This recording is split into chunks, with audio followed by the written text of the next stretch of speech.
হাসিনার দল কি জাতীয় ঐক্যের অংশ? না, ফ্যাসিস্টের সাথে ঐক্য হয় না।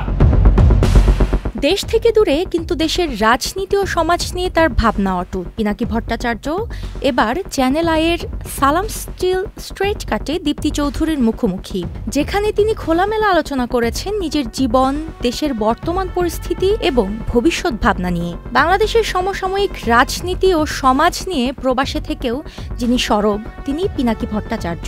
চ্যানেল আইয়ের জনপ্রিয় অনুষ্ঠান সালাম স্টিল স্ট্রেট কাটে দীপ্তি চৌধুরীর সঞ্চালনায় তিনি তুলে ধরেছেন নিজের বর্তমান জীবন, দেশের রাজনীতি ও ভবিষ্যৎ ভাবনা নিয়ে।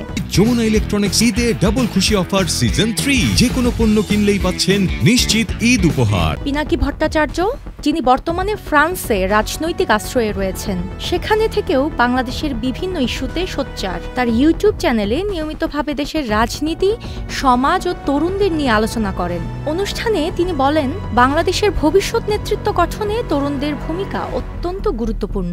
তাদের চিন্তা ভাবনা ও কার্যক্রমই নির্ধারণ করবে দেশের আগামী পথ চলা। পিনাকি ভট্টাচার্য একজন লেখকও। তিনি বাংলাদেশের ইতিহাস, রাজনীতি ও সমাজ নিয়ে বেশ কয়েকটি বই লিখেছেন, যা পাঠকদের মধ্যে ব্যাপক সাড়া ফেলেছে।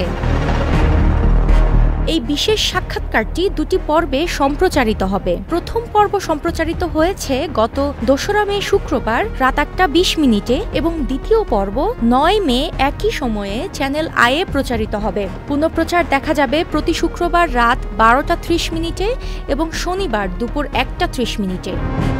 দেশের বাইরে থেকেও দেশের প্রতি দায়িত্ববোধ ও ভবিষ্যৎ ভাবনা নিয়ে পিনাকি ভট্টাচার্যের এই আলোচনা দর্শকদের নতুন করে ভাবতে বাধ্য করবে। UK Asha, channel I.